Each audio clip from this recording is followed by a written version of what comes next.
Good morning, grade 12s. Today we will be doing companies, analysis, and interpretation of financial statements. I will start with the theory first. I chose to use these slides from Study and Master textbook. They are very, very good. Um, so I will just be using these ones just to explain different ratios that we will be dealing with.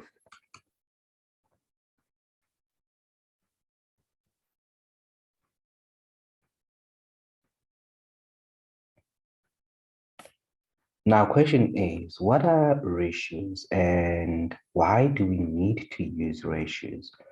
Remember, so far you have done your income statement, your balance sheet, and the notes to your financial statements. Now, ratios is simply a summary of your income statement and the balance sheet. They normally, so we're summarizing the information that is in the income statement as a percentage or a ratio, and that's what it is. And the ratios and analysis is simply us looking at the ratio and analyzing the financial statements for us to make decisions about whatever we want to do with respect to that specific company's financial statements. It could be us wanting to invest in that company or wanting to sell shares, or simply management wanting to find more information about how the company is doing. All right. Now, financial reporting focuses mainly on reporting on the financial position of the business and financial results of the business. Analysis and interpretation. The analysis and interpretation of financial statement is an evaluation process. This process involves the evaluation of the current and previous financial statements. The primary purpose of analysis and interpretation of financial statements is to make informed decisions and estimates about the future position and results of the business. Now, limitation of financial information is that the financial information should be taken into consideration when making estimates about the future. Some of these limitations are financial statements are historical documents, meaning that they do not represent what's happening right now. They represent what has been happening throughout the financial year. Remember, we only get the financial results at the end of the financial year. And inflation is not taken into account.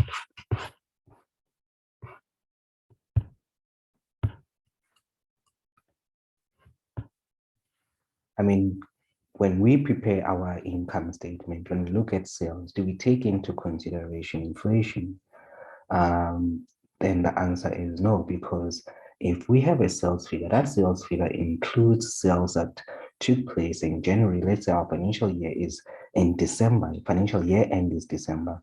Now, question is, the sales that were reported in January, did we take into consideration inflation and make sure that they're reported at current financial at current value, which takes into account inflation. Remember, inflation is the general increases in prices of goods and services. And when you look at your balance sheet as well, all your assets are calculated using the historical cost method, meaning that if an asset was valued at, we bought it for 200 million in 2010, even now it will still be valued at 200 million as long as we have that asset in our books. So it doesn't take into account, the balance sheet more specifically doesn't take into account, the values are not reported at current values. Basically, they do not take into account inflation. Other information should also be taken into account, e.g. technological changes, changes in consumer preferences, economical environment, business trends. Just like right now, guys, the financial results, do they take into account that there was COVID in the past 2 years? And because there was COVID in the past 2 years, consumer demands and preferences have changed, the economic environment has changed, and the business trends have also changed. In the past 2 years, you would have realized that the companies that sell PPEs were making more money. Companies that were selling medicine, pharmacies were making more money. While certain companies like manufacturing companies like your Sasol had to make losses because I remember during hard lockdown, they couldn't sell things like petrol, oil, and stuff. So companies like Sasol were negatively affected, and some manufacturing businesses were also negatively affected because they couldn't produce products. So such information in most cases will not be taken into account by the financial results of a company. Now, shareholders who use financial statements, we have different stakeholders actually who use financial statements, and they use financial statements for different reasons. We've got internal users and we've got external users. Internal users will be your board of directors, will use financial statements to evaluate management's performance in relation to the achievement of objectives, to help them set future strategic objectives of the company. And that's what the board of directors will actually use financial statements for. Management, on the other hand, will analyze and interpret financial statements in order to determine if all sections of the business were run effectively, to plan for the future of the business, to make informed business decisions. Now, employees will normally use financial statements in most cases to assess the business's ability to provide remuneration, pension, and employment opportunities. Now, to help them negotiate their employment agreements, mostly is to negotiate their remuneration and to check if they can get more benefits from the business. And for them to be able to negotiate and to make sure that they're not taken for a ride, they will have to analyze the financial statements.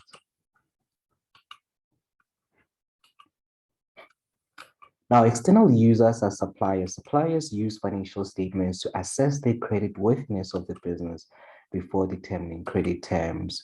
Lenders use financial statements to assess creditworthiness before allowing financing like overdraft, loans, etc.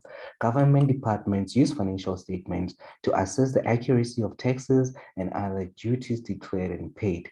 For instance, SARS will normally look at financial statements to determine if the company actually paid the correct amount of tax.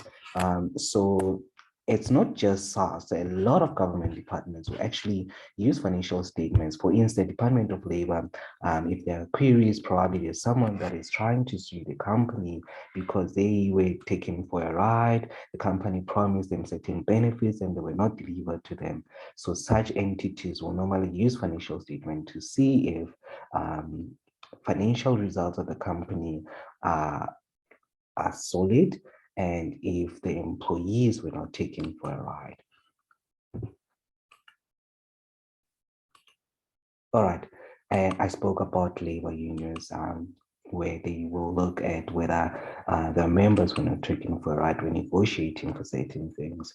Now, investors will normally use financial statement to assess the financial merits of a company before purchasing shares in that company or before they can take their investment out of the company to other companies that will provide a better return.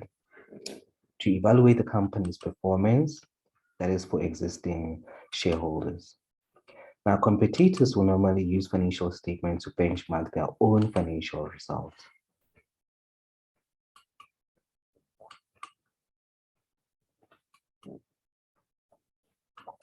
Now, analysis. The analysis of financial statements includes further investigation and processing of financial information in order to provide specific information to a decision maker. Now, the purchases manager will want to know the amount of stock on hand and the turnover rate for stock.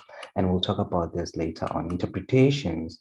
The interpretation of financial information includes determining the reasons for the current financial situation and assessing how these results may influence future performance of the business. Now, for instance, The purchases manager will investigate why the rate of turnover decreased and um, the effect that it will have on the business's cash flow statements.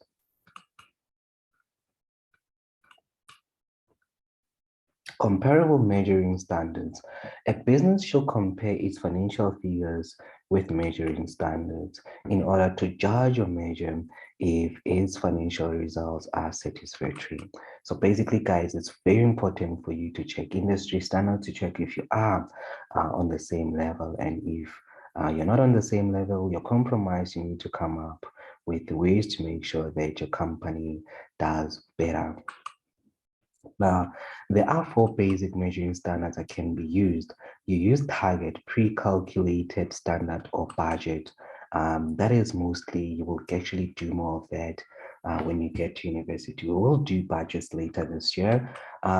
Historical information, current figures compared with previous year's figures. That's what historical information is. Now, that is to check if your company is doing better or if it's doing worse than it used to.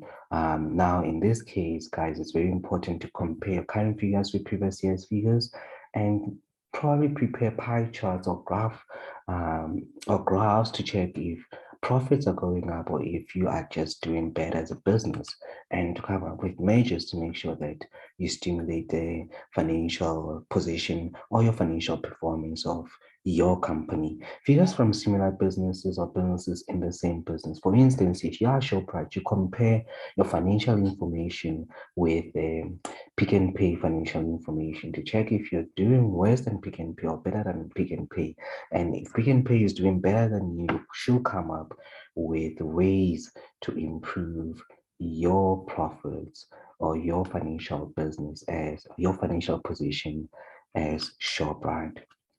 Now, empiric accepted standards, this can include analyst experience. So that's where you will consult with economists. And simply, I always wonder when I watch business day TV, I always wonder if CEOs or directors of big businesses, do they watch what analysts or economists are saying about their businesses?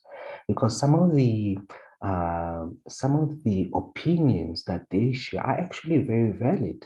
And as a director of the company, listening to such information could help you come up with ways to make sure that your company does better. Now, ratio analysis, you were already introduced to ratio analysis in grade 10, 11. I prefer to introduce this thoroughly and just start from the beginning, and I will do that, okay? Now, in grade 12, we will simply expand on previous grades and perform some ratio analysis used specifically in companies. And I will simply start with all the ratios that were dealt with in grade 10 and 11, which is gross profit on sales, which is what it is. You know, you just take your gross profit, you divide it by sales. And then gross profit on cost of sales, you just take your gross profit, you divide it by cost of sales. And then you have net profit on sales, which is just your net profit divided by sales. Operating expenses of sales is just operating expenses divided by sales. And operating profit on sales is just operating profit divided by your sales figure. And we have current ratio, acid test ratio, which we will deal with later on. We've got stock turnover rate. We have done that under inventory. Stock holding period, we did that under inventory as well. Average debtors collection period, we are going to do this, and we'll also do it later on when we do budgets. And your creditors payment period will also be dealt with when you do budget. We will deal with solvency ratio once, and obviously we will not do it again. Some ratios, we will repeat them later on when we do certain topics. Now, financial ratios can be divided into the following categories. We've got liquidity ratios, financial leverage ratios, which are simply risk indicators. We've got efficiency ratios, which simply specify whether we are being efficient with what we have with our resources or not. Profitability ratios tells us whether we are making profit or not. That's what it is. And then we've got market ratios, which simply specifies whether the business is doing well compared to what the market, compared to the market basically, or how the market values the business. We will deal with it. Now, as I've said, liquidity ratios focuses on the company's ability to pay short-term obligations, e.g., creditors, short-term loans, shareholders for dividends, and SARS. So these are the people that we need to pay in the short term. Specifically, SARS, guys. SARS is one of the people that we don't want to owe, because if you owe them, they charge us more penalties and it can get us into trouble. Creditors as well, we need to make sure that we are in liquid positions, because obviously, guys, if you don't pay the creditors, they will come to us, okay? They'll come for us, as a matter of fact. Now, liquidity ratios, guys, we simply have the current ratio and asset test ratio. We will deal with that in detail later on. And then we've got other ratios that are used to indicate the reasons for liquidity problems, which is stock turnover rate. Stock turnover rate simply specified how often do we convert our stock into cash. Debtors collection period specified how long it takes for us to collect money from the debtors, and creditors payment period specified how long it will take us to pay our creditors.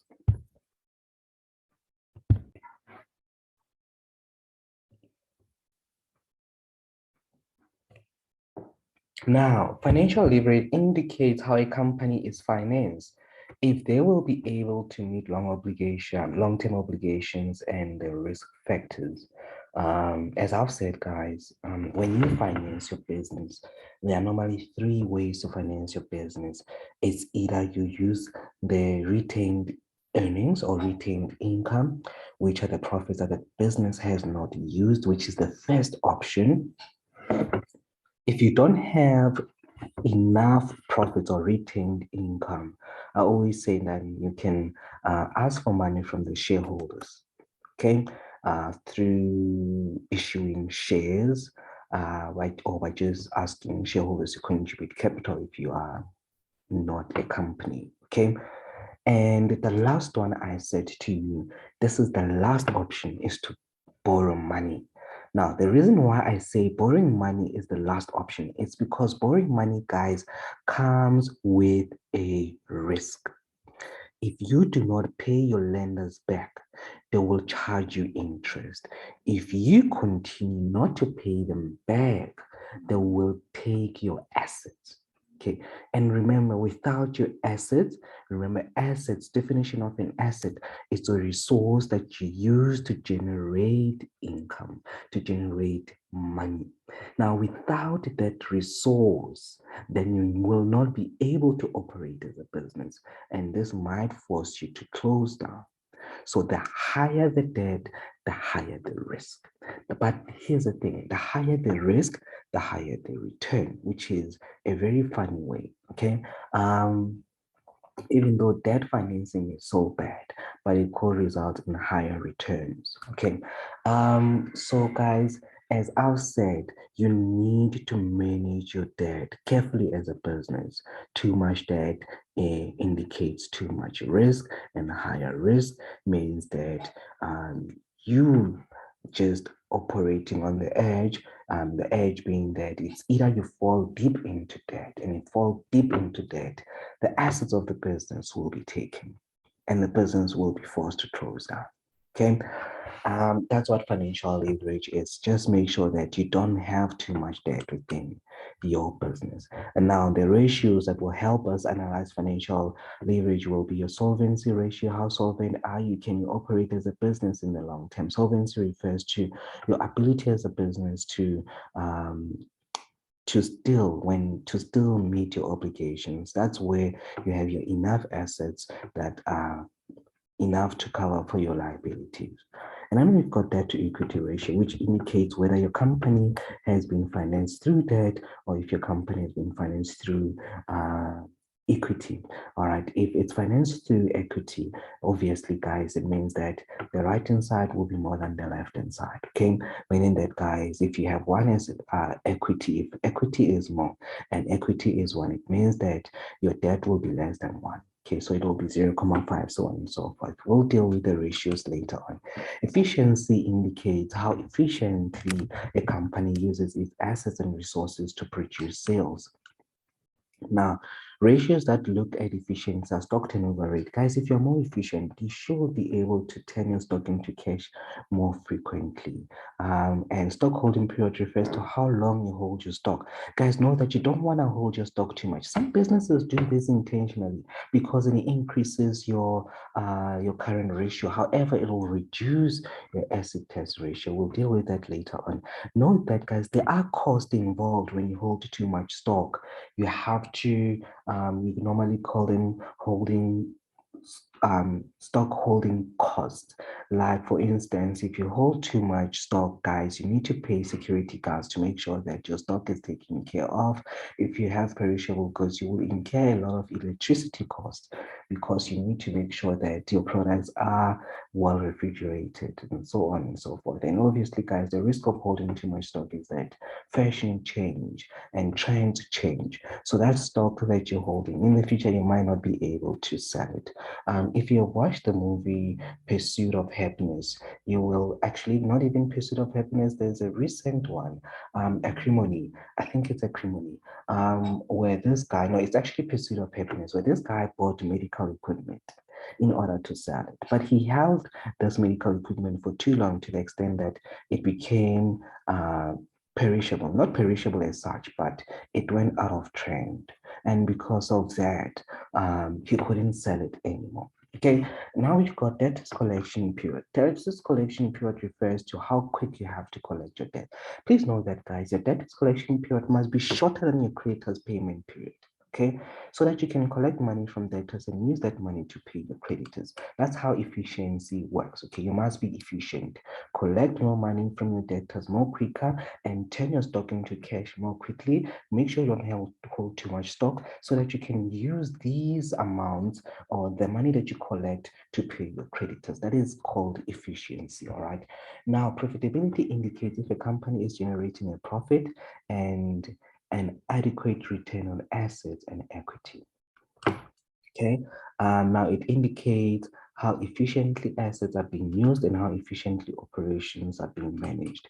Now, profitability ratios can be divided into margins and returns. Margins are your gross profit margin, operating profit margin, and net profit margin. And returns will be return on equity and return on capital employed. We'll deal with that as we go. Now, used market value ratios are used to see how a company is performing compared to other companies in the same industry. And obviously, this depends on market, on how the market looks at the company. Okay. Now, also used to compare the company's performance from one year to the next. Now, ratios, guys, market value ratios will be return on equity. Remember, equity are people that contributed money to the business, the shareholders, that is. So we're just trying to check if they're getting enough return from the business. And we've got net asset value per share. Net asset value per share, guys, is simply your shareholders' equity. So you're trying to check if the company has generated enough money for the equity holders. So looking at retained income and ordinary share capital. Okay. Now we also have earnings per share. Earnings per share simply compares what the company has earned per share. So we're calculating earnings of the company per the share. Per share simply refers to the shares that were issued. And then we've got dividends per share. Dividends simply compares to it's a ratio that checks if your dividends, how much did you get as dividends per share that were issued, pay the share that you bought from the company. And we've got market price per share. This is determined by the market, obviously, on how the market looks at your company. And obviously, this is based on stocks. And obviously, for you to get information, you have to look at how your company performs at the stock exchange in South Africa. You know that our stock exchange is Johannesburg Securities Exchange. So it'll inform you as to how your company is doing and how the market rates your company. And this will depend on demand and supply, obviously, on whether the market demands shares. are they interested in buying shares in your company or not? Obviously, if they are more interested in buying shares in your company, your share price will be higher. Okay, market price per share will be higher. Now, commenting on ratios, okay, so when you comment on ratios, guys, the following guidelines should be followed when commenting on the ratio. You compare current year's ratio to the previous year. So whether it has improved, it's either it has improved or it has deteriorated.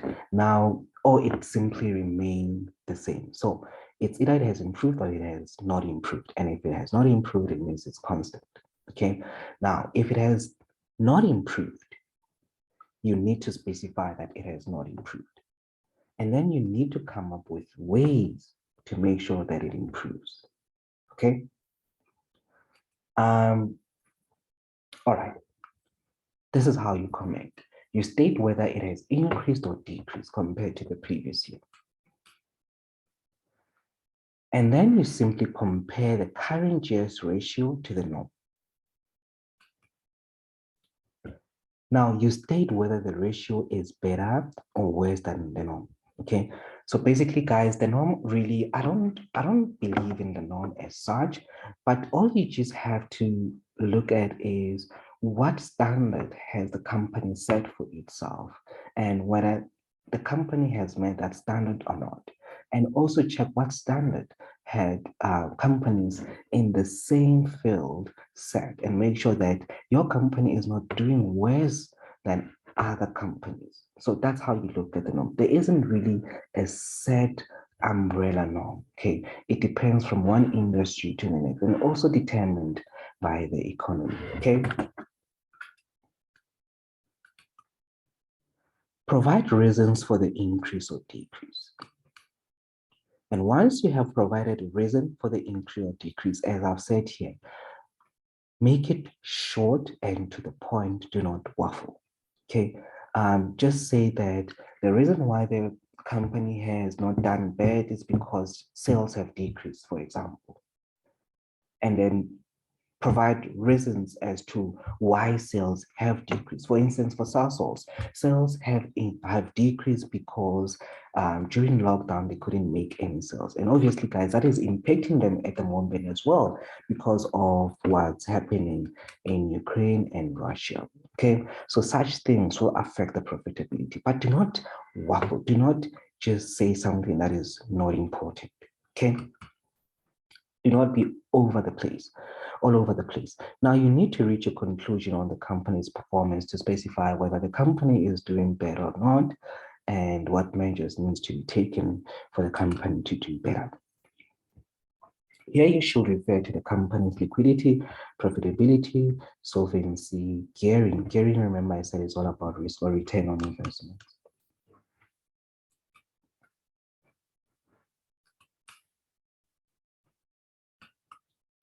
Now, these are companies' ratios that are specific to companies. Debt to equity ratio, which indicates whether your company is financed through debt or through equity. And then we've got return on shareholders' equity, which measures what the shareholders will get by investing into the company. And then we've got return on average capital employed, which specified whether your capital employed, remember capital can be through equity or through debt, whether that capital was employed efficiently. And then we've got net asset value per share. Net asset value per share is simply specified. It's basically the company's value. Okay. The company's value depends on equity, and equity is simply your assets minus all your liabilities.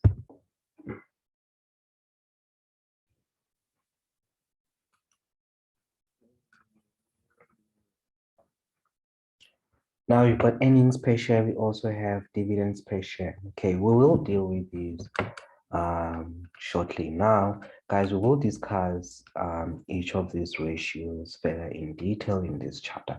I just love this textbook because it just summarizes them so nicely and it explains them thoroughly. Okay, now let's look at debt to equity ratio. Debt to equity ratio gives an indication of how the business is financed. As I've said, guys, equity financing is better than debt financing.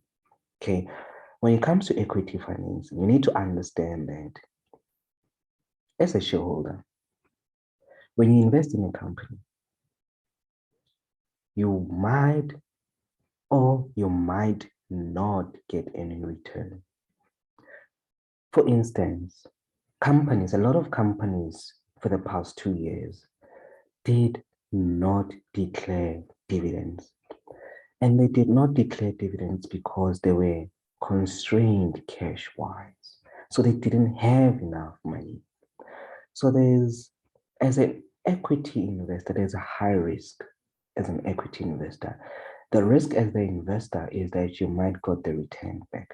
But from the company's perspective, the company that you invested in, it's low risk. Because as a company, I can only pay you if I have money. If I don't have money, I can't pay you.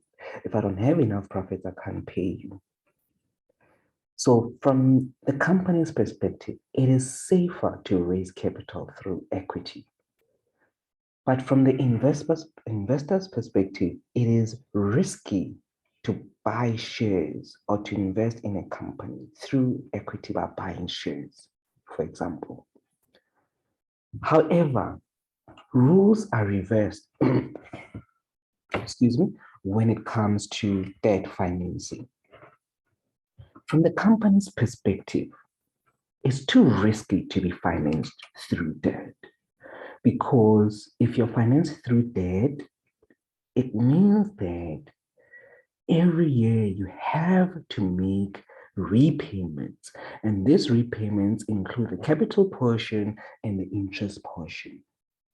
And the creditors, excuse me, do not care whether as a company you are making a profit or not.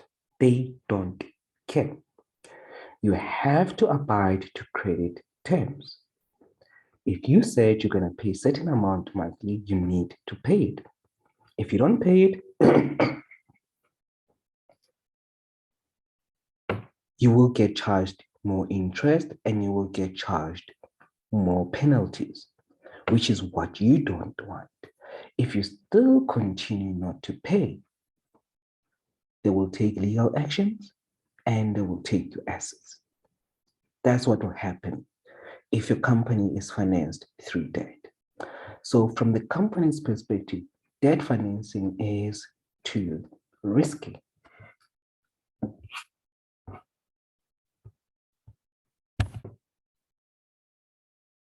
Or you need to balance. I'm not saying you must just be 100% financed through equity, but don't have too much debt in your company. I need you guys to, here on YouTube, actually search for Warren Buffett and just watch the video about Warren Buffett. And I don't think he's the only one. I think Elon Musk as well believes in the same philosophy. So what they do is that they do not finance companies that have too much debt. They do not finance companies that have too much debt. Okay. Another movie that I would like you guys to watch is Wall Street, Money Never Sleeps. Wall Street, Money Never Sleeps. Just watch that video about Warren Buffett. It's about how he changed. What's the name of the company? It's Share something, Share Hathaway, something like that. And how he took it from what it was to be a major empire that it is right now, and how that company was in manufacturing, but he changed it. He kept the name of the company, but it was no longer in manufacturing. It was selling insurance, if I'm not mistaken. Berkshire something, I forgot the name of the company. Just watch that video about Warren Buffett. Okay, it's biography of Warren Buffett, and also watch the movie Wall Street, Money Never Sleeps. And that's where you'll realize what happened in 2008, because guys, we had market, well, the market just went down. Okay, we call it financial meltdown. And that is because a lot of businesses were financed through equity. And right now you'll realize as well, in South Africa, we are bailing Eskom so much because Eskom is financed through debt. And now they cannot service that debt. And we as the country, we might struggle to finance our debt because we took too much debt, especially due to COVID-19. Okay. Now, uh, now, I just got too much. I just explained that a little bit too much because it's so interesting. When you make investments, it's very wise for you to check whether you're investing in a good company or a bad company. Now, I always wonder those people that are not doing accounting. How do they make decisions to invest or buy shares in a certain company where they don't understand what debt financing is, what equity is, when they don't understand how a company makes profits? Anyway, that's a topic for another day. Okay, debt to equity, guys, you need to compare debt used to finance the company with the amount of equity used. Now, it is much riskier using debt financing than using equity financing, and that is why this is a risk indicator. Okay, so risk is all about debt. The higher the debt, the higher the risk. And here's the thing, the higher the debt, excuse me, the higher the risk, but the return also will be higher. The higher the risk, the higher the return. Okay. Now, this is the debt to equity ratio. You will simply take your non-current liabilities, compare them to shareholders' equity. Okay, so it needs to be DAR is to 1. So let's say your non-current liabilities are less than your shareholders' equity. On that dash, whatever amount you put there will be a decimal. It will be 0, something. That is if non-current liabilities are less than your shareholders' equity. Let's say we had 2 is to 1. If we had 2 is to 1, it means that your shareholders' equity is less than your non-current liabilities.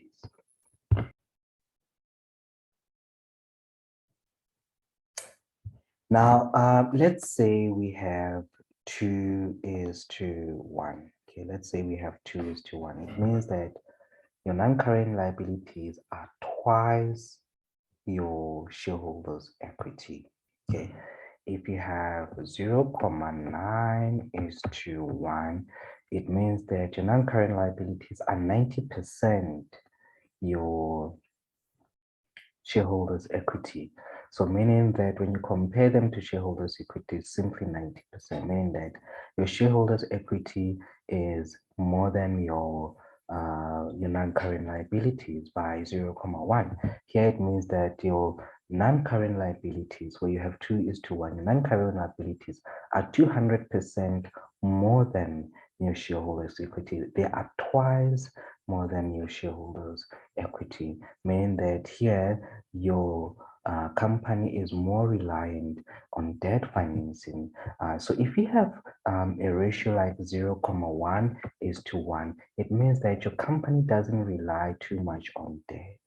Okay, so this just summarizes your balance sheet, i.e. the statement of financial position. It tells you how your company is financing. Guys, note that this here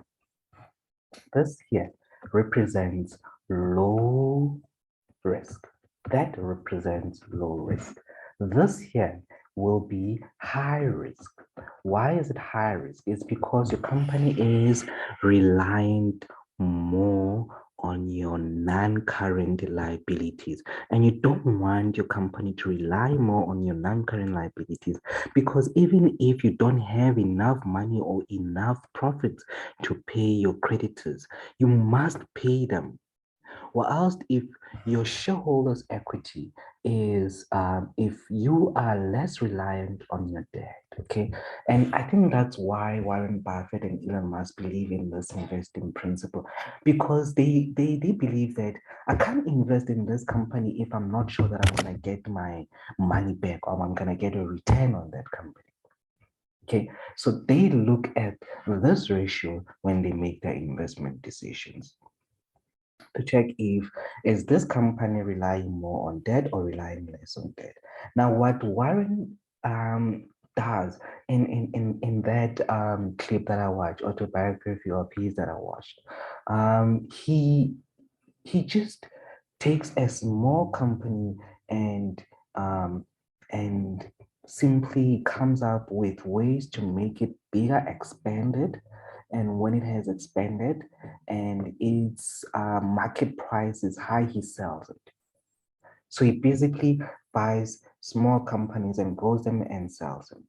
And yeah, I want you guys to watch that autobiography because it also explains how he got into trouble because of certain of his not directors basically that did something wrong, but he got caught up and it wasn't his decision. It was the directors and he didn't know what they were doing. Okay. And yeah, that's what it is. Okay. Now, guys, understand how important this ratio is, especially if you're an investor and excuse me, especially if you're an investor and you want to invest in a certain company. So you have to be selfish in a way. Okay. Now, how do we comment on this ratio? Now, for you to comment on this ratio, you look at the following. A decrease in the debt to equity indicates that the company is relying less on debt financing. So this is a decrease here. Okay, so let's say you move from 0.9 to 0.1. So that is a decrease in debt financing. Okay, so that will be a decrease in debt financing. It means that you're relying lesser and lesser on debt financing. Okay, now it means you have improved your financial health as a company. An increase in debt financing. Let's say you move from 2:1 and now you are at 2.5:1.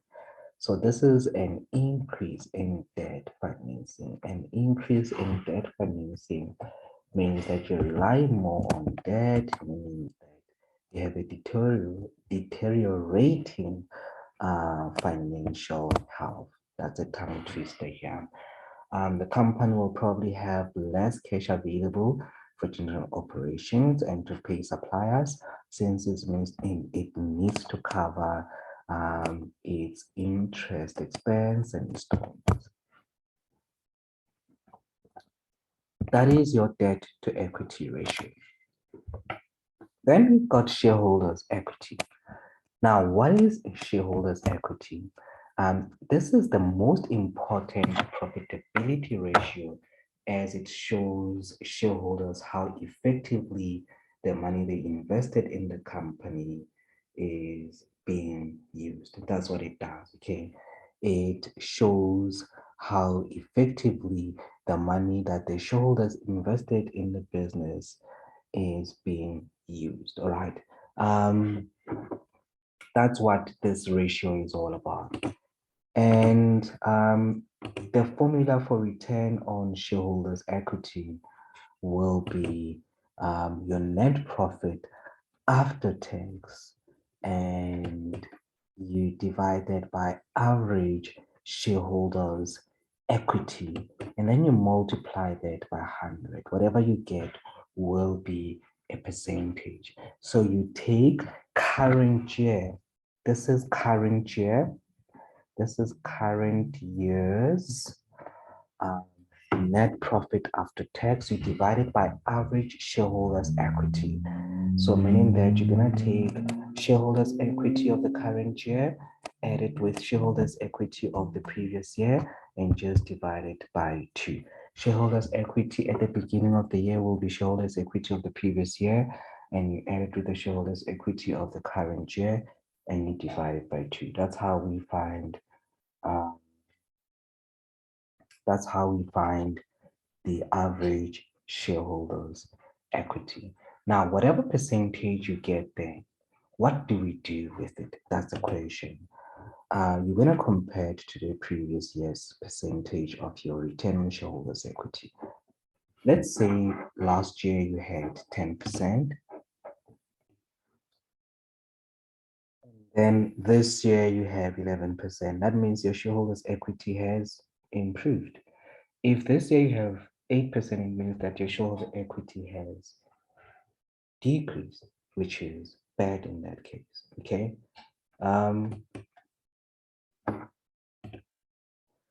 Shareholders can compare this rate of return with the rate of alternative investments.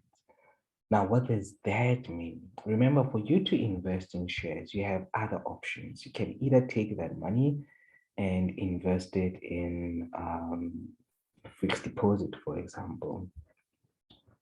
Now, instead, let's say your fixed deposit will offer you right now, fixed deposit should offer you around 6% to 10% return, that is in interest. And yeah, let's say that is per year, right? But your return on shareholders' equity in the current year is, let's say, 5%. So question is it wise to invest in that company, or would you rather go invest in a fixed deposit tax-free account? Now, an answer to that is that, guys, your fixed deposit offers more interest and it's safer, okay, because you're guaranteed to get those returned and it's a tax-free return. Whilst here, you're not guaranteed that you will get that return because the company can decide not to declare dividends. So, or the company might go down, even though the return on shareholders' equity has increased. Note that because it has increased, but the company doesn't have cash, they still cannot pay you that return. But on your fixed deposit, it's guaranteed that it will go into your fixed deposit, especially if it's compounded. So that's what you're going to do. Or you simply compare, if you invested your money with Pick n Pay, you're going to compare if return on shareholders' equity at ShopRite is better or worse. If at ShopRite it's better, then you take your investment invested at ShopRite, because remember, as an investor, you want to grow your money, okay? And if it's bad, obviously, at ShopRite, you rather stay at Pick n Pay. But you also have to look at other things to check the probability of Pick n Pay doing better in the future.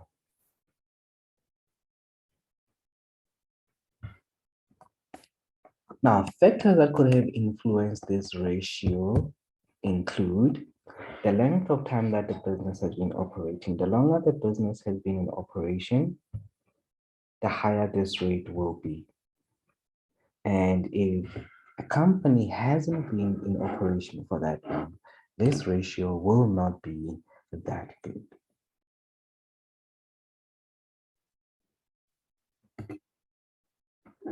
Now, we also need to look at economic climate. Right now, you'll realize that in South Africa, the economy is very bleak.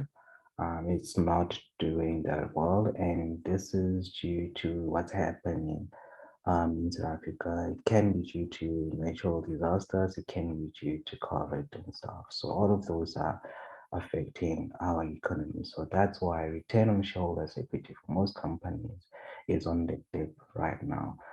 I looked at the financial statements of these companies and I realized that they didn't even issue dividends last year because they don't have enough cash. So another statement that people ignore when they make their investments is the cash flow statement.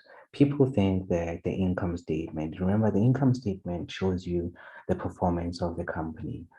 People think that is the key statement to look at when you're making your investments. Please note that the most important statement to look at is the cash flow statement, because cash flow statement tells you how much money the company has, and you don't want to invest in a company that doesn't have money to pay you dividends when you need those dividends, because when you make an investment, you always expect a return, okay? And a return in most cases must be in terms of cash. So what is the point of investing in a company if you cannot get your dividends back? Even if they don't issue or declare dividends right now, in the future, they need to be able to declare those dividends. So people ignore the cash flow statement. The cash flow statement, remember, it's divided into three categories, which is your operations. It tells you how much cash comes from your operations, how much cash comes from your investing activities, how much cash comes from your financing activities. Now, it breaks it down. So it also shows you how cash was efficiently used by the business. Okay. I personally, before I make any investments, I look at my cash flow statement, that company's cash flow statement. Now, whether new shares were issued during the year, so basically, guys, when it comes to this, simply understand that if new shares were issued during the year, it means that your share will be high, okay, because ordinary share capital will be high, so it means that the denominator here will be high.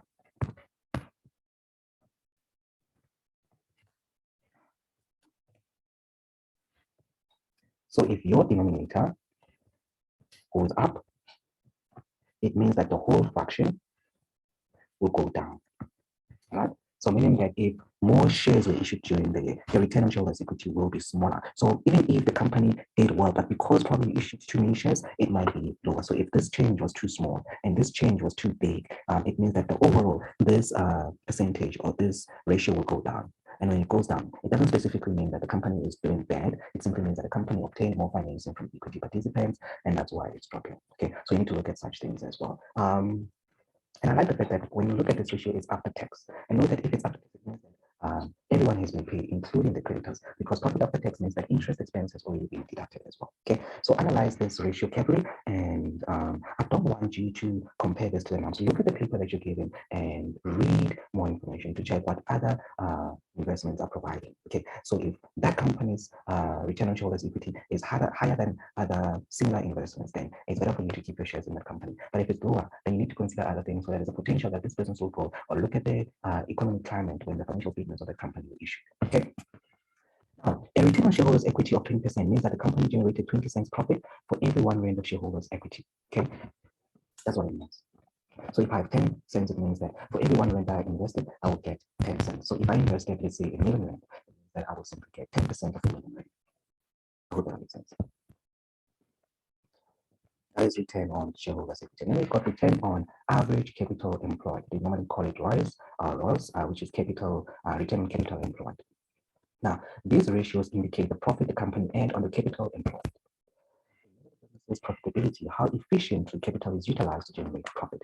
Talking about efficiency, well, the story that will interest you where capital was not employed efficiently is the story about Steinhoff, where the former CEO there, it's lost there. I do have his article outside my classroom where he, instead of using capital to buy assets for the business, he misused it. And I think he bought himself cars and other things instead of buying assets for the company. And I remember reading a story about a certain pastor who bought his 5-year-old, a 3-year-old, a Maserati worth 3 million rand. And that was through offerings of money raised through his church. And note that, guys, such things are, it's simply what we call capital not being utilized efficiently. And my perspective on that was that he could have just taken the money to buy a bus and fetch the elders of the church using the bus, instead of buying a 3-year-old Maserati. But hey, it's his money, and obviously, people that go to his church, they voluntarily donated the money, and probably they didn't complain about what he's doing, so I guess it's good. But the problem is, yesterday is that he got investments, he got money. One of the shareholders of Steinhoff was the investment corporation, public investment corporation, we call it PIC, which holds all the government employees' pensions. Because of that scandal, PIC lost so much money. And the reason why it came under spotlight is because the money was not utilized efficiently. And remember, when you put in capital injection into a company, you must see those returns through profits, through the improvement of your cash flow statement. And that is because the money was being diverted, used for certain things that do not benefit the company. So, guys, does affect return on capital employed. And obviously, guys, for starting return on capital employed was a little bit lower than what was expected because money was misused. Now, return on average capital employed was simply the formula is profit before tax and finance cost at the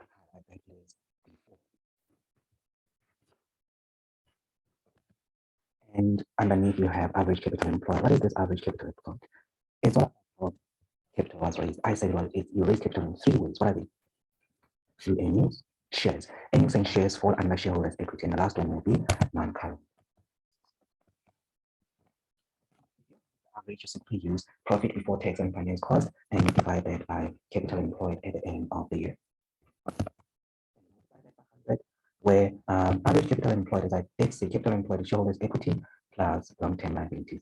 Average, it's shareholders' equity for this year plus shareholders' equity for last year, long-term liabilities for this year plus long-term liabilities for last year, and then you divide by 2.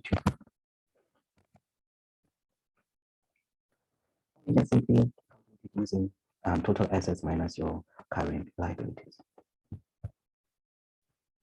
Debit is abbreviated for earnings, which is profit before interest and tax. Comment on this ratio. We're going to compare this to the previous year's figure, and basically